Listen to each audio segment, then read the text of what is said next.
প্রিয় ছাত্রছাত্রী, আজ আমি তোমাদের শব্দভাণ্ডার সম্পর্কে সংক্ষিপ্ত আলোচনা করব। শব্দভাণ্ডার যে কোনো ভাষার ক্ষেত্রে অত্যন্ত মূল্যবান সম্পদ হল শব্দভাণ্ডার। যে ভাষার শব্দভাণ্ডার যত বড়, সেই ভাষা তত সমৃদ্ধ। বাংলা ভাষার বয়সকাল খুব বেশি নয়। 1000-এর কিছু বেশি সময় ধরে বাংলা শব্দ ভাণ্ডার গড়ে উঠেছে। শব্দ ভাণ্ডার, শব্দের ভাণ্ডার। আগেই বললাম, যে ভাষার শব্দ ভাণ্ডার যত বড়, সেই ভাষা সবচেয়ে বেশি সমৃদ্ধশালী। আমাদের শব্দভাণ্ডারে দেশি বিদেশি আগন্তুক প্রচুর শব্দ আছে। আমরা প্রয়োজনে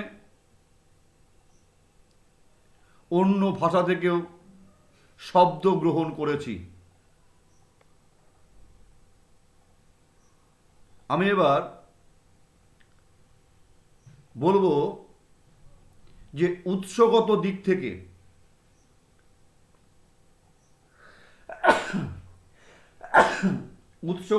থেকে এই শব্দকে 3টি ভাগে ভাগ করা যায়। তোমরা দেখো, শব্দ ভাণ্ডার, এই শব্দ ভাণ্ডারে কি কি শব্দ আছে? তাহলে আমাদের এই বাংলা শব্দ ভাণ্ডারে মৌলিক শব্দ আছে, আগন্তুক শব্দ আছে, নবগঠিত শব্দ আছে। এই সমস্ত শব্দ আমাদের বাংলা শব্দ ভাণ্ডারকে সমৃদ্ধ করেছে। তাহলে উৎসগত দিক থেকে আমরা 3টি ভাগে ভাগ করতে পারি। প্রথম হচ্ছে মৌলিক শব্দ, দ্বিতীয় আগন্তুক শব্দ, তৃতীয় নবগঠিত শব্দ। তোমরা দেখো, স্ক্রিনের ওপরে ভেসে উঠেছে। এবার স্বভাবতই মৌলিক শব্দ কাকে বলে? আর্যদের ভাষা থেকে যে সকল শব্দ আমাদের বাংলা ভাষায় এসেছে, তাদেরকে আমরা মৌলিক শব্দ বলি। সংস্কৃত থেকে, আর্যদের সংস্কৃত থেকে যে ভাষা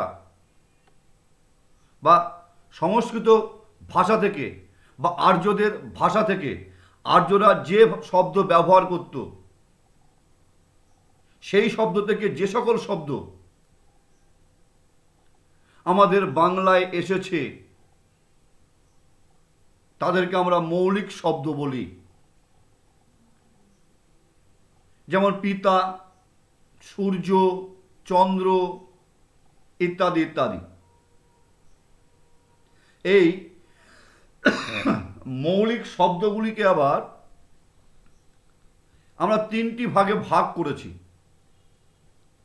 দেখো, স্ক্রিনের ওপর আছে তৎসম শব্দ, অর্ধ তৎসম শব্দ আর তদ্ভব শব্দ। তাহলে মৌলিক শব্দ কাকে বলে? আর্যদের ব্যবহৃত যে ভাষা, সেই ভাষা থেকে যে সকল শব্দ বাংলায় এসেছে তাদেরকে আমরা মৌলিক শব্দ বলছি। এই মৌলিক শব্দকে 3 ভাগে ভাগ করেছি, স্ক্রিনের উপর আছে। প্রথম হচ্ছে তৎসম শব্দ, আমি তোমাদের সামনে আলোচনা করব। এই তৎসম শব্দ কাকে বলে? তৎসম, তৎ মানে হচ্ছে তার, সম মানে হচ্ছে সমান। তাহলে কি হলো? তৎসম শব্দের অর্থ কি হলো? তার সমান। তার সমান মানে সংস্কৃতের সমান। তাহলে তৎসম শব্দের সংজ্ঞা কি? যে সকল শব্দ সংস্কৃত থেকে সরাসরি আমাদের বাংলা ভাষায় এসেছে তাদেরকে তৎসম শব্দ বলে। আবারও বলছি, তৎ মানে হচ্ছে তার, সম মানে হচ্ছে সমান, তার সমান মানে সংস্কৃতের সমান। তৎসম শব্দের সংজ্ঞা কি? যে সকল শব্দ সংস্কৃত থেকে সরাসরি আমাদের শব্দ ভাণ্ডারে এসেছে বা আমাদের বাংলা ভাষায় এসেছে তাদেরকে আমরা বলছি তৎসম শব্দ। উদাহরণ কি আছে দেখো, উদাহরণ এখানে দেওয়া আছে, অসংখ্য উদাহরণ আছে, তোমরা বইতেও পাবে। গৃহ, দেহ, মাতা, পিতা, শিক্ষক, চন্দ্র, সূর্য, জন্ম, মৃত্যু, পুস্তক ইত্যাদি ইত্যাদি অনেকগুলো এখানে দেওয়া আছে। এগুলো কিন্তু সংস্কৃত থেকে এসেছে, কিন্তু কোনোরূপ পরিবর্তন হয়নি, একদম সরাসরি। সংস্কৃত যেরকম ছিল আমাদের বাংলা ভাষা তো ঠিক একই রকম আছে, কোনোরূপ পরিবর্তন, সরাসরি চলে এসেছে। আগে বলেছি তৎসম, তৎ মানে তার, সম মানে সমান, তার সমান, অর্থাৎ সংস্কৃতের সমান। অর্থাৎ সংস্কৃত থেকে যে সকল শব্দ সরাসরি আমাদের বাংলা ভাষায় এসেছে তাদেরকে আমরা বলছি তৎসম শব্দ। উদাহরণ এখানে আমি দিয়ে দিয়েছি। আমি আবার ব্যাকে যাচ্ছি। অর্ধ তৎসম, অর্ধ মানে হচ্ছে অর্ধেক, তৎ মানে হচ্ছে তার, সম মানে সমান। অর্ধেক তার সমান। কার সমান? অর্ধেক কার সমান? সংস্কৃতের সমান। তাহলে অর্ধ তৎসম শব্দের সংজ্ঞাটা কি হবে? যে সকল শব্দ সংস্কৃত থেকে উৎপত্তি হয়ে বা সংস্কৃত থেকে লোকমুখে বিকৃতির মধ্য দিয়ে আমাদের বাংলা ভাষায় এসেছে তাদেরকে আমরা বলছি অর্ধ তৎসম। অর্ধ মানে হচ্ছে অর্ধেক, তৎ মানে তার, সম মানে সমান, অর্ধেক তার সমান মানে অর্ধেক সংস্কৃতের সমান। অর্থাৎ যে সকল শব্দ সংস্কৃত থেকে লোকমুখে বিকৃতির মধ্য দিয়ে আমাদের শব্দ ভাণ্ডারে এসেছে বা আমাদের বাংলা ভাষায় এসেছে তাদেরকে বলা হচ্ছে অর্ধ তৎসম শব্দ। আমরা প্রায়শই গ্রাম বাংলায় শুনি, যেমন শ্রাদ্ধ, সংস্কৃত ছিল শ্রাদ্ধ, লোকমুখে বিকৃতির মধ্য দিয়ে আমাদের বাংলা ভাষায় এসেছে ছেড়াদ্দ। মূল কথা গ্লাস, সংস্কৃত শব্দটা হচ্ছে গ্লাস। আমরা কি বলি? এক গেলাস। কথাটা হচ্ছে শ্রী, আমরা বলি ছিরি। কথাটা হচ্ছে গ্রাম, গেরাম।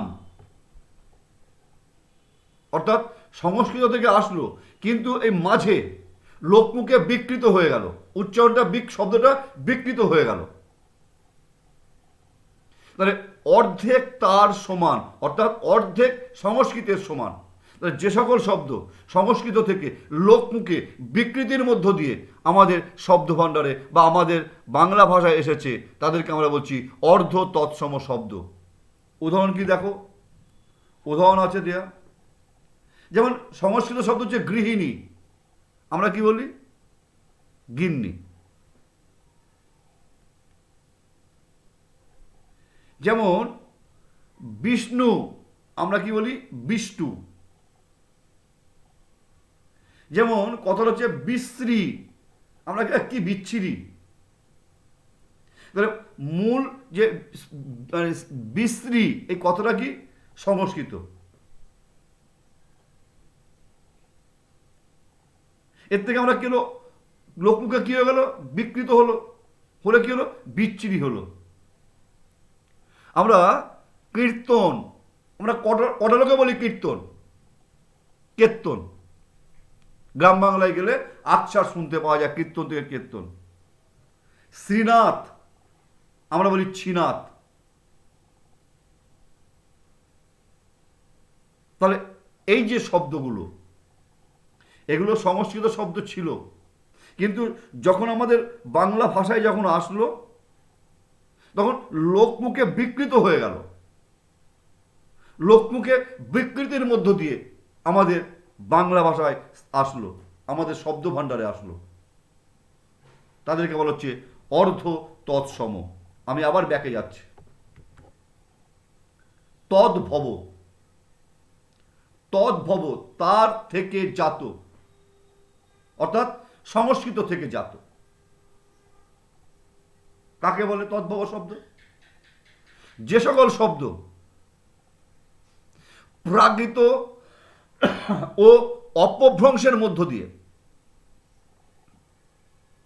আমাদের বাংলা ভাষায় এসেছে, প্রাকৃত ও অপভ্রংশের মধ্য দিয়ে আমাদের বাংলা ভাষায় এসেছে, তাকে আমরা বলছি তদ্ভব। আমি তোমাদের উদাহরণে যাচ্ছি, দেখো তোমরা। যেমন মূল সংস্কৃত শব্দ ছিল হস্ত,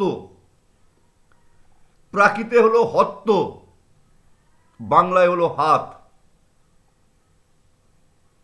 যেমন কৃষ্ণ সংস্কৃত শব্দ, প্রাকৃত কণ্ঠ, বাংলা শব্দ কানাই। তদ্ভব তার থেকে জাত। আগেরটা কি ছিল? অর্ধ তৎসম, লোকমুখে বিকৃত হয়ে গেল। লোকমুখে বিকৃতির মধ্য দিয়ে আমাদের ভাষায় এসেছে, বাংলা ভাষায় এসেছে। আর আগেরটা কি ছিল? তৎসম, তার সমান, সরাসরি আমাদের শব্দ ভাণ্ডারে এসেছে, আমাদের বাংলা ভাষায় এসেছে। আর তদ্ভব তার থেকে জাত, অর্থাৎ সংস্কৃত থেকে জাত। এবার সংস্কৃত থেকে জাত, সৃষ্টি হয়ে প্রাকৃত বা অপভ্রংশের মধ্য দিয়ে আমাদের বাংলা ভাষায় এসেছে। একে বলা হচ্ছে তদ্ভব শব্দ। যেমন দেখো এখানে অনেক উদাহরণ দেওয়া আছে। কার্য, কর্য, কাজ, সর্প, সপ্প, সাপ, এগুলো সব হচ্ছে তদ্ভব শব্দের উদাহরণ। তোমরা বইতেও পাবে, বইতেও তোমরা দেখে নেবে। আমি আবার ব্যাকে যাচ্ছি। তাহলে আমি মৌলিক শব্দ বললাম। মৌলিক শব্দ কাকে বলে বললাম? মৌলিক শব্দের তিনটে ভাগ আমি বললাম। এবার আগন্তুক শব্দ। আগন্তুক শব্দ কাকে বলে? যে সকল শব্দ সংস্কৃতের উৎস থেকে সৃষ্টি না হয়ে বা অন্য ভাষা থেকে সংস্কৃতের মধ্য দিয়ে না এসে অন্য ভাষা থেকে সরাসরি আমাদের বাংলা ভাষায় এসেছে, অর্থাৎ সহজ ভাষায় বলা যায় অন্য ভাষা থেকে যে সকল শব্দ সরাসরি আমাদের বাংলা ভাষায় এসেছে তাদেরকে বলা হচ্ছে, বা আমাদের শব্দ ভাণ্ডারে এসেছে, আমাদের শব্দ ভাণ্ডারকে সমৃদ্ধ করেছে, তাকে বলা হচ্ছে আগন্তুক শব্দ। অন্য ভাষা থেকে সরাসরি আমাদের শব্দ ভাণ্ডারে এসেছে, তাদেরকে আমরা বলছি আগন্তুক শব্দ।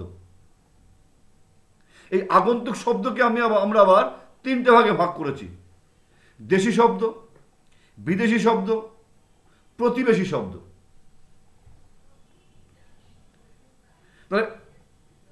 আর্য আমরা বলেছি। মৌলিক শব্দ কাকে বলে? আর্যদের ব্যবহৃত ভাষা থেকে যে সকল শব্দ বাংলা শব্দভাণ্ডারে এসেছে তাদেরকে বলেছিলাম আমরা মৌলিক শব্দ। আর দেশি শব্দ, আর্যদের আগমনের পূর্বে যে অনার্যরা ছিল, অনার্যদের ব্যবহৃত ভাষা থেকে যে সকল শব্দ সরাসরি বা সামান্য অল্প কিছু বিকৃতির মধ্য দিয়ে আমাদের শব্দ ভাণ্ডারে এসেছে তাদেরকে বলা হচ্ছে দেশি শব্দ। কি বললাম? অনার্য, অনার্যদের ব্যবহৃত ভাষা থেকে যে সকল শব্দ সরাসরি বা সামান্য কিছু পরিবর্তনের মধ্য দিয়ে আমাদের শব্দ ভাণ্ডারে এসেছে তাদেরকে বলা হচ্ছে দেশি শব্দ। যেমন দেশি শব্দের উদাহরণ আমি তোমাদের দিচ্ছি, কোথায় আছে দেখো। যেমন টুপি, ডিঙি, ঢাক, ঢোল, ঝাঁটা, কুলো, উচ্ছে, ঝিঙে ইত্যাদি ইত্যাদি অনেক আছে, তোমরা বইতে এগুলো সব পেয়ে যাবে। তাহলে এগুলো হচ্ছে অনার্যদের ব্যবহৃত ভাষা। আর্যদের আগমনের পূর্বে যে আমাদের দেশে যে অনার্যরা ছিল, অনার্যদের ব্যবহৃত যে ভাষা, অনার্যরা যে ভাষায় তাদের যে ভাষা, সেখান থেকে যে শব্দ, অনার্যদের ব্যবহৃত শব্দ যেগুলি সরাসরি বা সামান্য পরিবর্তনের মধ্য দিয়ে আমাদের শব্দভাণ্ডারে এসেছে, তাদেরকে বলা হচ্ছে দেশি শব্দ। এখানে উদাহরণ দেওয়া আছে, তোমরা বইতেও পেয়ে যাবে। আমি আবার ব্যাকে যাচ্ছি। বিদেশি শব্দ, তাহলে দেশি শব্দ বললাম, আগন্তুক শব্দ বললাম, তার তিনটে ভাগ, একটা ভাগ দেশি শব্দ বললাম। এবার বিদেশি শব্দ। বিদেশি শব্দ নয় দেশি, বিদেশি। আমাদের বাংলা ভাষা বিভিন্ন ভাষা থেকে শব্দ গ্রহণ করেছে। আমাদের এই শব্দভাণ্ডার গঠনে বিদেশি শব্দের প্রাধান্য দেখতে পাওয়া যায়, বা যথেষ্ট বেশি। এই বাংলা শব্দভাণ্ডার গঠনে যে শব্দগুলি প্রাধান্য বিস্তার করেছে তার মধ্যে ফার্সি অন্যতম। আর এই ফার্সি ভাষার হাত ধরেই, সূত্রেই আরবি ও তুর্কি ভাষা আমাদের শব্দভাণ্ডারে এসেছে, বা আমাদের বাংলা ভাষাতে এসেছে। এছাড়া আছে ইংরেজি ভাষা, ইংরেজ, ওলন্দাজ, চীনা, গ্রিক ইত্যাদি ইত্যাদি আরও অনেক বিদেশি ভাষা আমাদের বাংলা ভাষাতে এসেছে। তাহলে আমাদের পরিসংখ্যান অনুযায়ী আমাদের শব্দ ভাণ্ডারে প্রায় ২৫০০ আরবি ফার্সি শব্দ এবং ১০০রও বেশি পর্তুগিজ শব্দ বাংলা শব্দ ভাণ্ডারে স্থান করে নিয়েছে। তাহলে বিদেশি শব্দ কাকে বলে? বিদেশি ভাষা থেকে যে সকল শব্দ সরাসরি বা সামান্য বা অল্প কিছু পরিবর্তনের মধ্য দিয়ে আমাদের বাংলা ভাষায় এসেছে তাদেরকে আমরা বলি বিদেশি শব্দ। যেমন আমি উদাহরণে যাচ্ছি, দেখো এখানে আছে এই ফার্সি আরবি ভাষা থেকে আগত শব্দ হচ্ছে এখানে। ফার্সি আরবি ভাষা থেকে এসেছে, দেখো আক্কেল, আমবাত, আমেজ, বন্দর, অজুহাত, আমির, অসংখ্য এখানে দিয়েছি, তোমরা বইতেও এগুলো পাবে। এগুলো সব আরবি ফার্সি থেকে সরাসরি বা সামান্য পরিবর্তনের মধ্য দিয়ে আমাদের শব্দভাণ্ডারে এসেছে, আমাদের বাংলা ভাষায় এসেছে। আরবি ভাষী শব্দ আছে। তারপরে পর্তুগিজ ভাষা থেকে এসেছে, আনারস, আলপিন, আতা, আচার, আলমারি, ইস্ত্রি, ক্রুশ, জানালা, তোয়ালে, বালতি, বারান্দা ইত্যাদি ইত্যাদি শব্দ, পাউরুটি ইত্যাদি ইত্যাদি শব্দ এসেছে। তারপরে ইংরেজি ভাষা থেকে এসেছে টুল, হোটেল, হাসপাতাল, ডাক্তার, অফিস, কার্নিশ ইত্যাদি ইত্যাদি অনেক শব্দ আমি এখানে দিয়েছি, তোমরা এগুলো মুখস্থ করবে। আর আরও আছে, আমি গ্রিক আছে, চীনা আছে, ওলন্দাজ আছে, পর্তুগিজ আছে। আমি সেগুলো আর তোমাদের সামনে দিইনি, তোমরা এগুলো বই দেখে পড়ে নেবে। তাহলে বিদেশি শব্দ, তাহলে আগন্তুক শব্দ দেশি শব্দ হলো, বিদেশি শব্দ হলো। আমি বিদেশি শব্দের কয়েকটা উদাহরণ তোমাদেরকে আমি দিলাম। এবার যে প্রতিবেশী শব্দ, প্রতিবেশী, কেমন প্রতিবেশী শব্দ? এবার হচ্ছে আমাদের রাজ্যের বাইরে যে রাজ্যগুলো আছে, আমাদের প্রতিবেশী রাজ্য থেকে, পার্শ্ববর্তী রাজ্য থেকে যে শব্দগুলো আমাদের বাংলা ভাষায় এসেছে তাদেরকে আমরা বলছি প্রতিবেশী শব্দ। তার দেশি শব্দ কি বলেছিলাম? দেশি শব্দ বলেছিলাম অনার্যদের ব্যবহৃত, অনার্যদের থেকে যে শব্দ আমাদের বাংলা ভাষায় এসেছে তাদেরকে বলা হচ্ছে দেশি শব্দ। ঝাঁটা, কুলো, মূল্য আমি বলেছি। আর বিদেশি শব্দ, বিদেশি ভাষা থেকে যে সকল শব্দ আমাদের বাংলা ভাষায় এসেছে তাদেরকে বলা হচ্ছে বিদেশি শব্দ। পার্শ্ববর্তী রাজ্য থেকে যে সকল শব্দগুলো আমাদের বাংলা ভাষায় এসেছে তাদেরকে বলা হচ্ছে প্রতিবেশী শব্দ।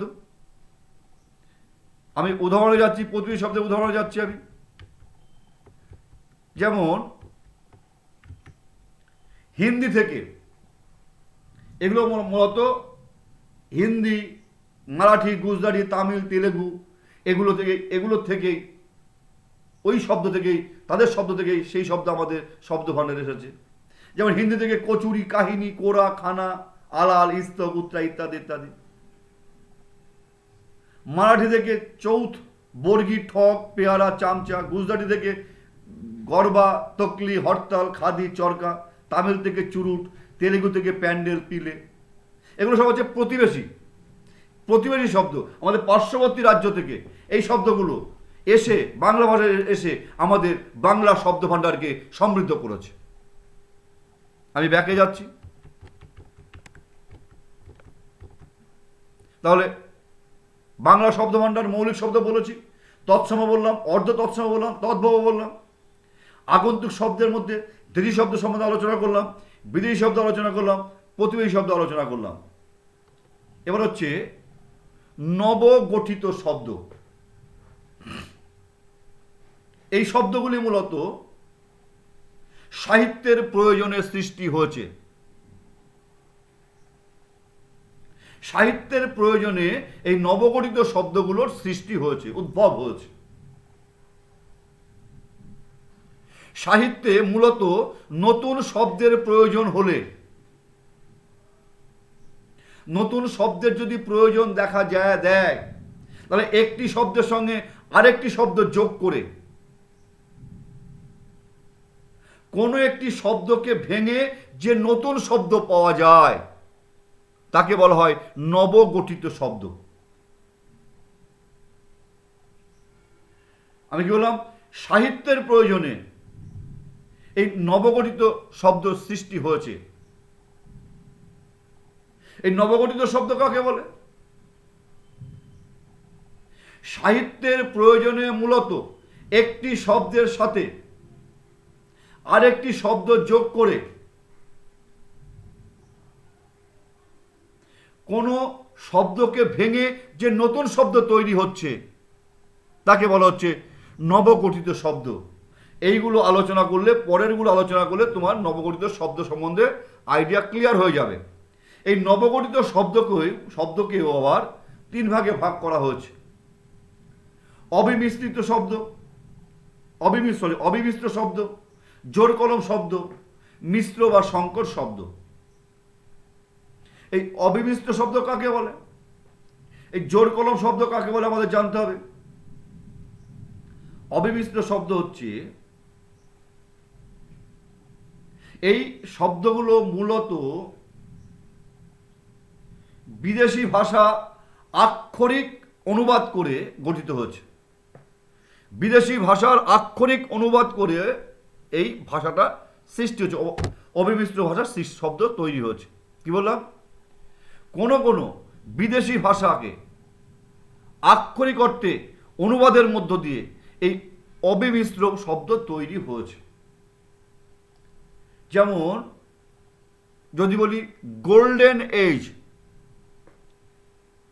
বাংলায় সুবর্ণ যুগ। রিস্ট ওয়াচ, হাত ঘড়ি। ইউনিভার্সিটি, বিশ্ববিদ্যালয়, গ্র্যান্ট, অনুদান ইত্যাদি ইত্যাদি শব্দ হচ্ছে অবিমিশ্র শব্দ। আর কি আছে? জোর কলম শব্দ। আমরা বলি না কলমের গাছ, একটা গাছের সাথে আর একটা গাছের ডাল গিয়ে বেঁধে দেওয়া হয়, গোবর টোবর দিয়ে বেঁধে দেওয়া হয়, কলম তৈরি করি আমরা। তাহলে জোর কলম শব্দ কাকে বলছে? একটি শব্দ বা তার অংশের সাথে অন্য একটি শব্দ বা তার অংশ জুড়ে দিয়ে যে শব্দ তৈরি করা হয় তাকে বলছে জোর কলম শব্দ। আবারও বলছি, একটি শব্দ বা তার অংশের সাথে অন্য একটি শব্দ বা তার অংশকে জুড়ে দিয়ে যে নতুন শব্দ তৈরি করা হয় তাকে বলা হয় জোর কলম শব্দ।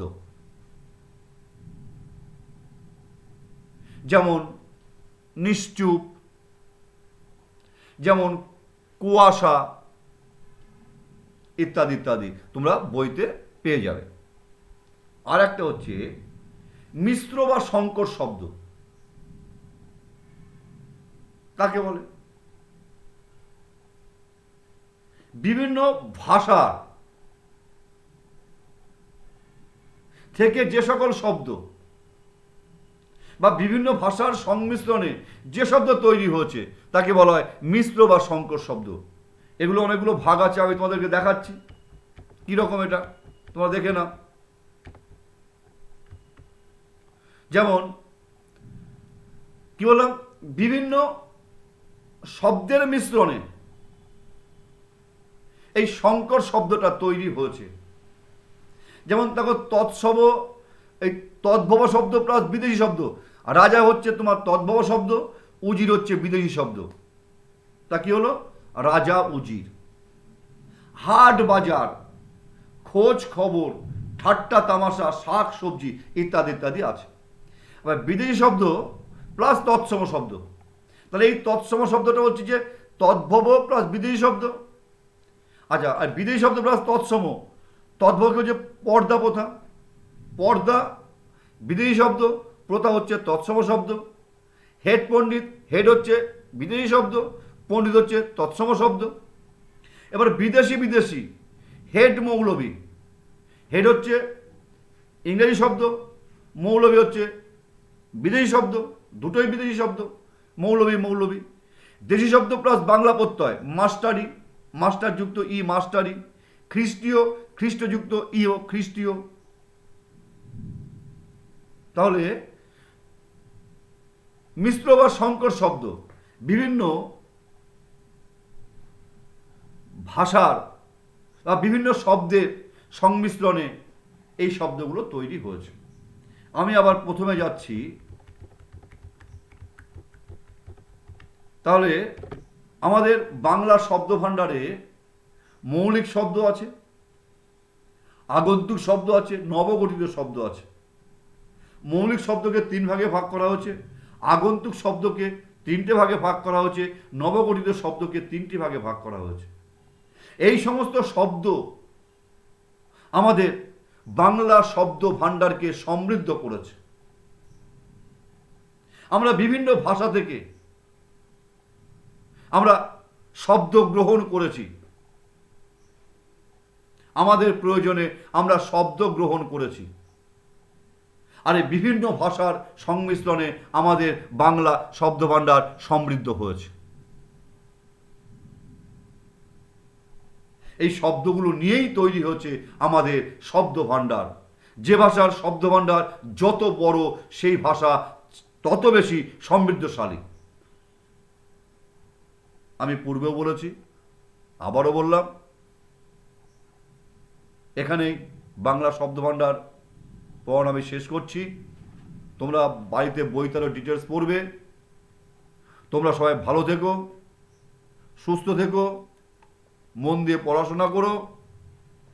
এখানেই শেষ করলাম। দেখা হবে পরের ক্লাসে, পরের ভিডিওতে। ধন্যবাদ।